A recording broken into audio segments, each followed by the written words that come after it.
Hi കൂട്ടുകാരെ, ഇന്നത്തെ പൊതിച്ചോറ്. ഇന്നത്തെ പൊതിയിൽ എന്തെല്ലാം കറികളുണ്ടെന്ന് നോക്കിയാലോ.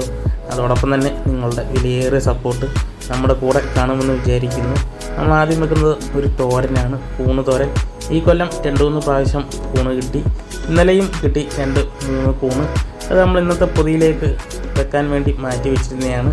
അത് നമ്മൾ നല്ലൊരു തോരനാണ് വെച്ചത്. കഴിഞ്ഞ കൊല്ലം ഇഷ്ടം പോലെ കിട്ടി, നമ്മൾ തീയിൽ വെച്ചാലും നല്ല ടേസ്റ്റുമാണ്. ഇന്ന് മീനുണ്ട്, നെത്തോലിയാണ്, വറുത്തതല്ല. അതും ഇന്നൊരു അടിപൊളിയായിട്ട് തോരൻ വെച്ചതാണ്. അടുത്തത് നമ്മൾ വെക്കുന്നത് അച്ചാറാണ്, ജാതിക്ക അച്ചാറാണ് പൊതിയിൽ വെക്കുന്നത്. ഇന്ന് ചമ്മന്തി ഇല്ല, അതിനൊരു പൊടിക്കറിയാണ്. അടിപൊളി ഒരു സാമ്പാറാണ് ഇന്ന് പൊതിയിലുള്ളത്. ഇത്രയുമാണ് ഇന്നത്തെ പൊതിയിലുള്ളത്. ഈ പൊതി ഇഷ്ടമായാൽ എല്ലാവരും ഒന്ന് ലൈക്ക് ചെയ്യണം, കമൻറ്റ് ചെയ്യണം, ഷെയർ ചെയ്യണം. നാളെയും നമ്മൾ പൊതിച്ചോറിൻ്റെ വീഡിയോയുമായി വരുന്നതാണ്. അപ്പോൾ നാളെ കാണുന്നവരെ എല്ലാവർക്കും ഓക്കെ, ബൈ.